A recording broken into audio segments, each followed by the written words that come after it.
নির্বাচন ব্যবস্থার সংস্কার ও সংবিধান সংশোধন সহ গঠন হচ্ছে ৬টি কমিশন। ১ অক্টোবর থেকে কাজ শুরুর আশা। ৩ মাস পর দলগুলোর সঙ্গে বৈঠক। সব বঞ্চনার প্রতিকার হবে, সবাইকে সহযোগিতার আহ্বান। সংস্কার করার প্রাথমিক পদক্ষেপ হিসেবে আমরা প্রাথমিকভাবে ৬টি কমিশন গঠন করার সিদ্ধান্ত নিয়েছি। কমিশনের রিপোর্টের ভিত্তিতে সরকার পরবর্তী পর্যায়ে প্রধান রাজনৈতিক দলগুলোর সাথে পরামর্শ সভার আয়োজন করবে। অর্থনীতিতে প্রাণ সঞ্চারের চেষ্টা করছি। আপনারা কারখানা খোলা রাখুন, সাইবার নিরাপত্তা আইন সহ বাংলাদেশে বিদ্যমান সকল কালো আইনের তালিকা করা হয়েছে। দেশের মানুষকে আর ফাঁকি দেওয়া চলবে না। কর্মসংস্থান তৈরি করবে এমন প্রকল্পগুলোকে আমরা অগ্রাধিকার দেব। দেখছিলেন প্রধান শিরোনাম। রাত 11টার সময় সঙ্গে আছি আমি মার্জিয়া শ্রেয়া। এবারে অন্যান্য শীর্ষ সংবাদ। নির্বাচনের সময় বেঁধে দিয়ে চাপ সৃষ্টি করতে চায় না বিএনপি, বললেন আমির খসরু। শহীদ স্মরণে 2 দিনের কর্মসূচি। দেশ গড়তে ঐক্যবদ্ধ থাকার আহ্বান তারেক রহমানের। এবং দুর্গাপূজার সময় ইলিশ চেয়ে বাংলাদেশ সরকারের কাছে ভারতীয় মাছ ব্যবসায়ীদের চিঠি। কুমিল্লা সীমান্ত দিয়ে পাচারের সময় 620 কেজি ইলিশ জব্দ, পলাতক জড়িতরা।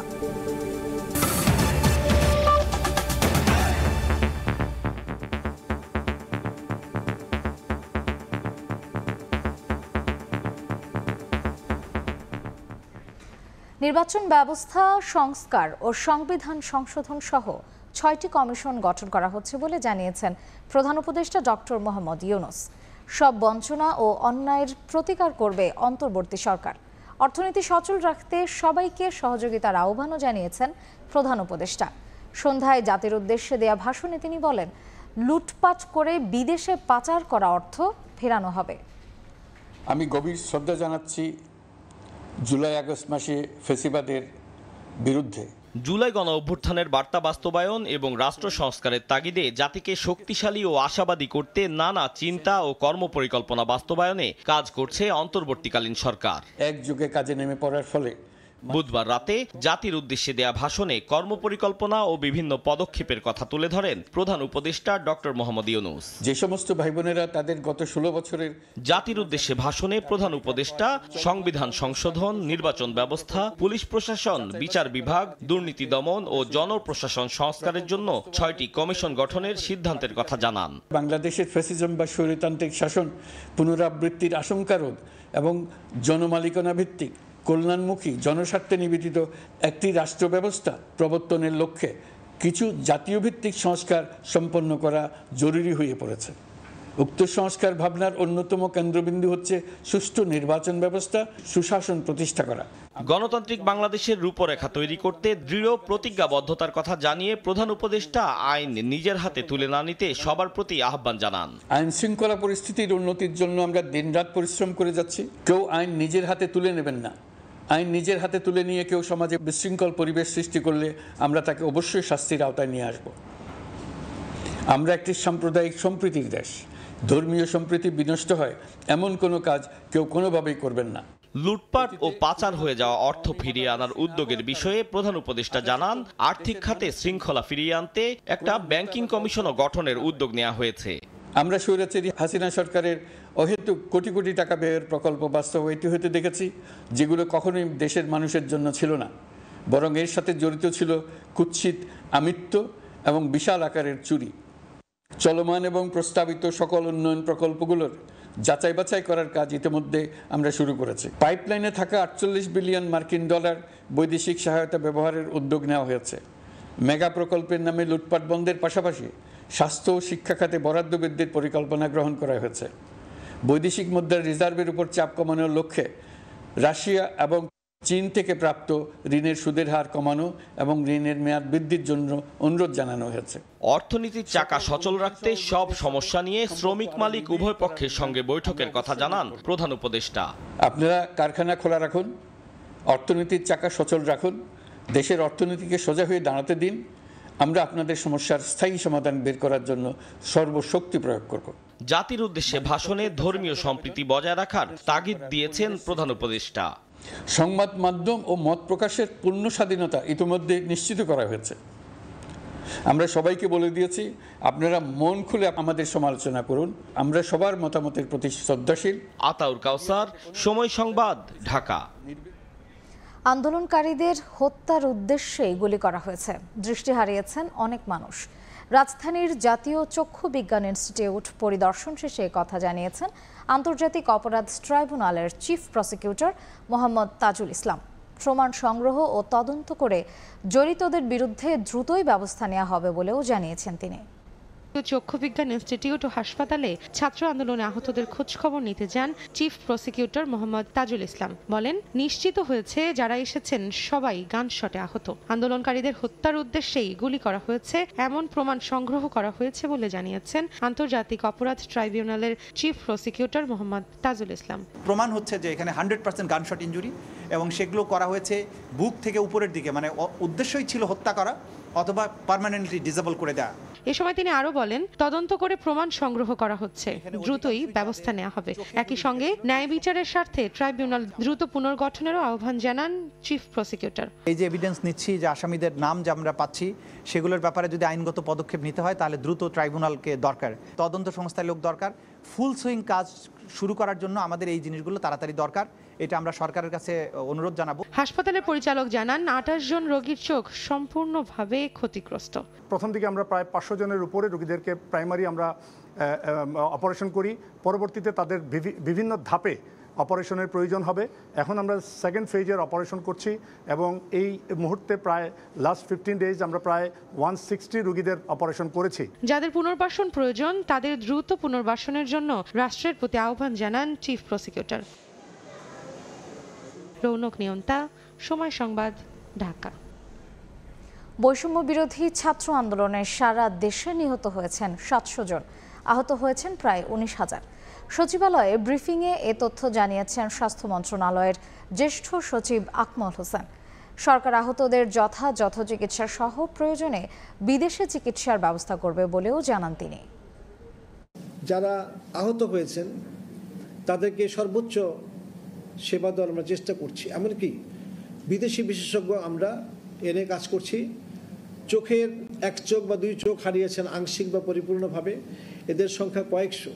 তাদেরকে আমাদের ছোট একটা চক্ষু ইনস্টিটিউটে সম্ভব না, বিদেশি বিশেষজ্ঞ দিয়ে আমরা তাদেরকে চেষ্টা করছি। বিমানের মতো কেউ যদি এগিয়ে আসে যে আমরা চিকিৎসার ব্যয়বহুল অংশটা আমরা বহন করব, সেটা আমাদের জন্য সৌভাগ্য। যদি না করে তাহলে যারা খুবই জরুরিভাবে বিদেশে যাওয়া দরকার আমরা ব্যবস্থা করব।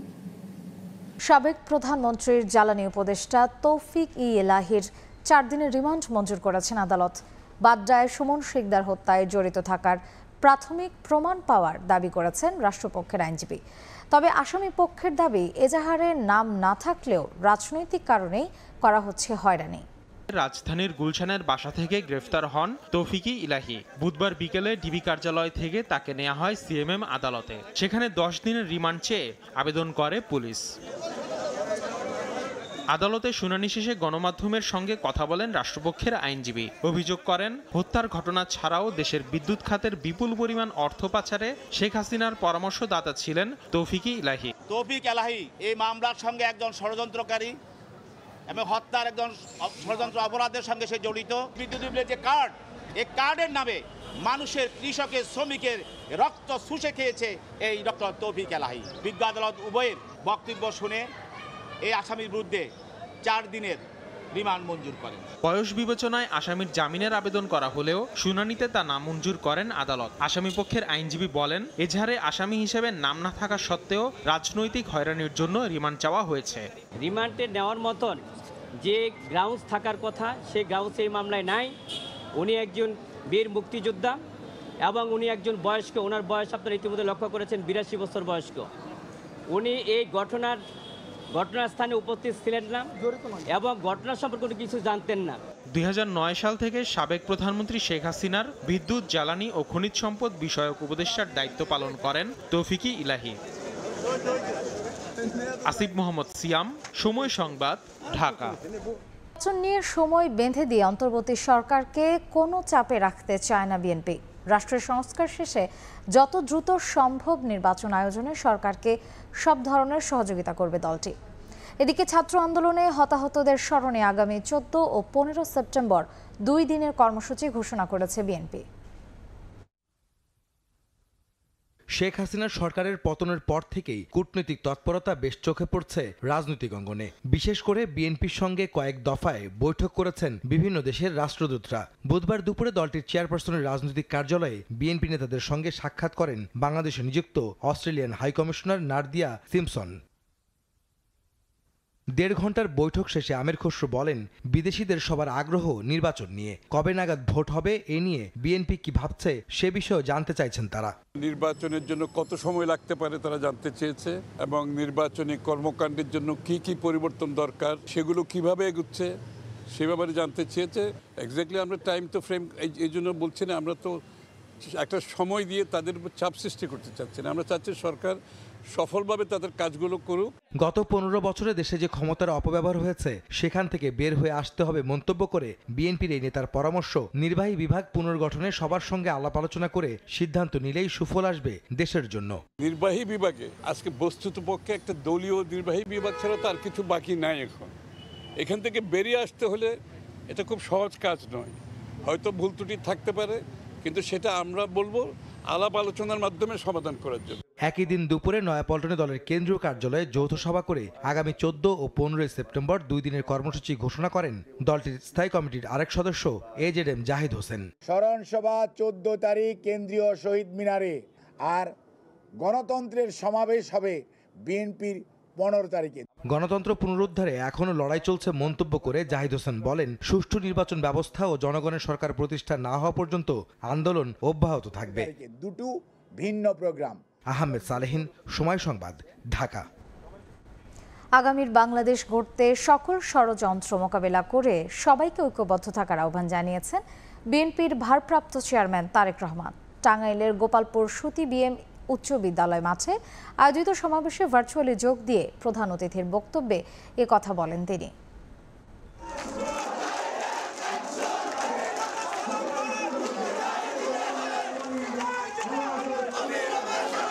তপ্ত দুপুরে জাতীয় ও দলীয় পতাকা মিছিল নিয়ে সমাবেশস্থলে আসতে থাকেন নেতাকর্মীরা। স্লোগানে মুখর হয়ে ওঠে রাজপথ।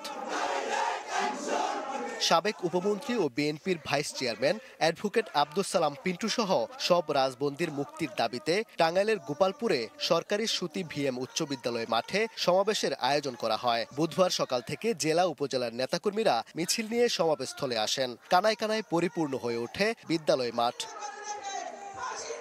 কেন্দ্রীয় নেতাদের পাশাপাশি ভার্চুয়ালি যুক্ত হন বিএনপির ভারপ্রাপ্ত চেয়ারম্যান তারেক রহমান। নেতাকর্মীদের উদ্দেশ্যে তিনি বলেন, বাংলাদেশ থেকে স্বৈরাচারের পতন হয়েছে, কিন্তু তাদের প্রেতাত্মারা এখনো আছে। এখন দেশ গড়তে সবাইকে ঐক্যবদ্ধ হয়ে কাজ করতে হবে। আমরা 17 বছর আন্দোলনের মাধ্যমে আমাদের গণতান্ত্রিক যে অধিকার সেটির একটি অংশ অর্জন করতে সক্ষম হয়েছে স্বৈরাচারকে বিদায় করার মাধ্যমে। পরবর্তী অংশ কি? পরবর্তী অংশ হচ্ছে জনগণের শাসন প্রতিষ্ঠা করা। এদিকে সিলেট নগরীর যতুরপুরে বৈষম্য বিরোধী আন্দোলনের সময় পুলিশের গুলিতে নিহত সাংবাদিক এটিএম তোরাবের পরিবারের সঙ্গে দেখা করেন বিএনপির যুগ্ম মহাসচিব রুহুল কবির রিজভী। এ সময় তিনি সাংবাদিকদের অভিযোগ করে বলেন, ভারত বাংলাদেশের অপরাধীদের আশ্রয় দেয়, কিন্তু সীমান্তে এদেশের মানুষকে হত্যা করছে। ওবায়দুল হক, সময় সংবাদ। শিল্প কারখানায় ভাঙচুর সহ ধ্বংসাত্মক কাজে বিদেশিদের এজেন্টরা জড়িত এমন অভিযোগ করে দেশের অর্থনীতি এগিয়ে নিতে প্রয়োজনীয় ব্যবস্থা নেওয়ার দাবি জানিয়েছে টেক্সটাইল শিল্প মালিকদের শীর্ষ সংগঠন বিটিএমইএ। দেশের স্পিনিং মিলগুলোকে বাঁচাতে সড়কপথে সুতা আমদানি বন্ধের দাবি জানিয়েছে সংগঠনটি। এদিকে শ্রমিকদের বকেয়া ভাতা পরিশোধ সহ কমিটি গঠন করে সমস্যা সমাধানের আশ্বাস দিয়েছেন শ্রম ও কর্মসংস্থান উপদেষ্টা। স্থানীয় পোশাক শিল্পের কাপড় ও সুতার যোগান দিয়ে দেশের অর্থনীতিতে বড় ভূমিকা রাখছে বস্ত্র খাত। অথচ বর্তমানে গ্যাস বিদ্যুতের তীব্র সংকটে এ খাতের উৎপাদন নেমে এসেছে সক্ষমতার অর্ধেকে। এমন দাবি করে বস্ত্র খাতের শীর্ষ সংগঠন বিটিএমইএ নেতারা তুলে ধরেন কিভাবে ভুল জ্বালানি নীতির বলি হয়েছে দেশের শিল্প খাত। ইন্ডিয়া এবং চায়নাতে এখনো তাদের prime source of electricity is coal. সেখানে আমি কেন নিজের কোল রেখা আমি আমার prime source of electricity generation করে রাখছি fuel based, liquid fuel based, যেটার জেনারেশন কস্ট সবচেয়ে বেশি। বুধবার রাজধানীর পান্থপথে বিটিএমই কার্যালয়ে আয়োজিত এই সংবাদ সম্মেলনে বাজার প্রতিযোগিতায় দেশের বস্ত্র খাতকে টিকিয়ে রাখতে ভারত থেকে সড়ক পথে সুতা আমদানি বন্ধের দাবি জানায় সংগঠনটি। আমি অনুরোধ করব কিছুদিনের জন্য যাতে সি পোর্ট যে পর্যন্ত আমাদের বর্ডারটা সুরক্ষিত না হয়, ল্যান্ড পোর্টে যাতে সুতা আমদানি আপাতত বন্ধ থাকে। এ সময় সংগঠনটি জানায় বর্তমান শিল্প অস্থিরতার জন্য শ্রমিকরা দায়ী নয়, বিদেশিদের ষড়যন্ত্রের অংশ হিসেবে শিল্পাঞ্চলে ভাঙচুর ও ধ্বংসাত্মক কর্মকাণ্ড চালাচ্ছে তাদের এজেন্টরা। তবে এভাবে চলতে থাকলে দিন শেষে বড় মাসুল গুনতে হবে বলেও শঙ্কা শিল্পোদ্যোক্তাদের। আমাদের দেশের ওয়ার্কাররা কিন্তু খুবই শান্তিপ্রিয়। এখন যেটা সাম্প্রতিককালে হচ্ছে, এটা একটা বহিরাগত চক্রের মধ্যে আমরা পড়ে আছি। আমরা যদি সহসা এটাকে ঠিক রিপেয়ার করতে না পারি, আমাদের হাত থেকে অর্ডার ছুটে যাবে। এ সময় শিল্প সহায়ক নীতির পাশাপাশি টিকে থাকার জন্য প্রণোদনার দাবি জানান সংগঠনটির সভাপতি। আমাদের ইমিডিয়েট সাপোর্ট দরকার, আমাদের ব্যাংকিং ফ্যাসিলিটি দরকার, আমাদের আনরেস্ট, এগুলো সবই কন্ট্রোলে আনতে হবে সরকারকে। এবং সরকার আমাদের থেকে কী চায়, আমরা ওনাদের সাথে ডায়লগ করতে চাই। এদিকে সচিবালয়ে এক সভা শেষে শ্রমিক অভিযোগ পর্যালোচনায় একটি কমিটি গঠন করার কথা জানান শ্রম ও কর্মসংস্থান উপদেষ্টা। কলকারখানা প্রতিষ্ঠান পরিদর্শন অধিদপ্তরের কর্মকর্তাদের মাঠ পর্যায়ে জনসম্পৃক্ততা বাড়ানো এবং যথাসম্ভব মাঠ পর্যায়ে পরিদর্শন করে সমস্যা নিরসনের উদ্যোগ গ্রহণের সিদ্ধান্ত হয়েছে। শ্রমিকদের ন্যূনতম মজুরি নির্ধারণে পুনরায় দ্রুততম সময়ের মধ্যে কাজ শুরুর আশ্বাসও দেন তিনি। মজুরি বৃদ্ধি করা হয়েছিল। কামরুল হাসান সবুজ, সময় সংবাদ, ঢাকা। দুর্নীতিগ্রস্ত এবং আওয়ামী লীগ সরকারের সুবিধাভোগী ডিসিদের নিয়োগ বাতিলের দাবি জানিয়েছেন বঞ্চিত কর্মকর্তারা। পরে নতুন 8 জেলার প্রশাসকের নিয়োগ বাতিল করা হয়, রদবদল করা হয় 4 জেলায়। নিয়োগ নিয়ে ঘোর আপত্তি তোলেন আওয়ামী লীগ সরকারের আমলে বঞ্চিত কর্মকর্তারা। ডিসি পদে নিয়োগের ক্ষেত্রে বঞ্চিত হওয়ার অভিযোগ তুলে মঙ্গলবার বিকেলে ও বুধবার সকালে সচিবালয়ে জনপ্রশাসন মন্ত্রণালয়ে হট্টগোল করেন উপসচিব পর্যায়ের অনেক কর্মকর্তা। 59 জন ডিসি নিয়োগের প্রজ্ঞাপন বাতিল করার দাবি জানিয়ে বঞ্চিতদের পক্ষে বিসিএস 25 ব্যাচের কর্মকর্তা নুরুল হাফিজ গণমাধ্যমকে জানান, নতুন নিয়োগ দেয়া অনেকেই দুর্নীতিগ্রস্ত, তাদের পরিবর্তে মেধাবী যোগ্য সৎ কর্মকর্তাদের নিয়োগ দেওয়ার দাবি জানান তিনি। এই প্রজ্ঞাপন দুটি যে হয়েছে, এটা বাতিল করে দিয়ে সততা, মেধা এবং দক্ষতার যোগ্যতার ভিত্তিতে নতুন করে পদায়ন। এদিকে মন্ত্রণালয়ে কিছু কর্মকর্তার হট্টগোলের ঘটনায় গঠিত তদন্ত কমিটির প্রধান স্বাস্থ্য মন্ত্রণালয়ের সিনিয়র সচিব আকমল হোসেন বলেছেন, কর্মক্ষেত্রে প্রবেশের আগেই নবনিযুক্ত ডিসিদের বিরুদ্ধে এমন প্রতিবাদ অশোভন। টপ স্কোরার যারা, তাদেরকে মনোনয়ন দেওয়া হয়েছে। এখন বিতর্ক হয়েছে যে এরা খারাপ, এরা ভালো। যদি আপনি প্রিকনসিভ বলেন যে এদের সবাই স্বৈরাচারের আমলের বেনিফিশিয়ারি, উপকারভোগী, তাহলে ডিসি আমরা কোথায় পাবো? নতুন জেলা প্রশাসকের নিয়োগ বাতিলের দাবি প্রসঙ্গে জনপ্রশাসন মন্ত্রণালয়ের সিনিয়র সচিব মোখলেসুর রহমান বলেন, অভিযোগের ভিত্তিতে 8 জেলা প্রশাসকের নিয়োগ বাতিল করা হয়েছে আর 4 জনকে রদবদল করা হয়েছে।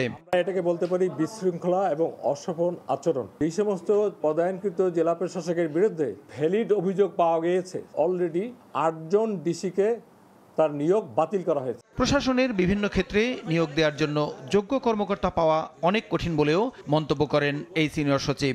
অফিসার ভালো খুঁজে পাইতেছি না। প্রসূন আশিস, সময় সংবাদ, ঢাকা। সময় দুর্গাপূজার সময় ইলিশ চেয়ে বাংলাদেশ সরকারের কাছে চিঠি পাঠিয়েছে ভারতের মাছ ব্যবসায়ীরা। ইলিশ রফতানির কথা উল্লেখ করে পররাষ্ট্র উপদেষ্টা তৌহিদ হোসেনের কাছে আবেদন করেছে ভারতের ফিশ ইম্পোর্টার্স অ্যাসোসিয়েশন। তারা জানান, গত 5 বছর তৎকালীন সরকার দুর্গাপূজার সময় একটি নির্দিষ্ট পরিমাণ ইলিশ মাছ ভারতে রফতানির অনুমতি দেয়। তবে এবার রাজনৈতিক বাস্তবতায় বাংলাদেশের ইলিশ নিয়ে ভারতীয়দের মধ্যে দেখা দিয়েছে অনিশ্চয়তা।